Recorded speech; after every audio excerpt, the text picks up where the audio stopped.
Hey guys, what's up? Welcome back to another video of our channel. Today in this video, I'm gonna show you how to add Zelle to Shopify.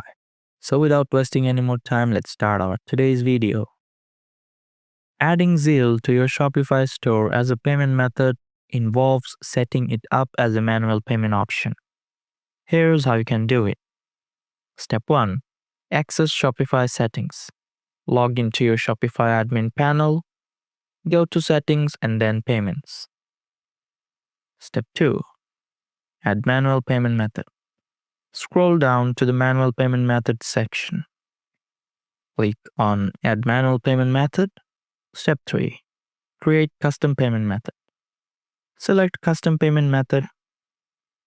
Name the payment method Zelle. In the additional details section, provide instructions for customers on how to send payments via Zelle.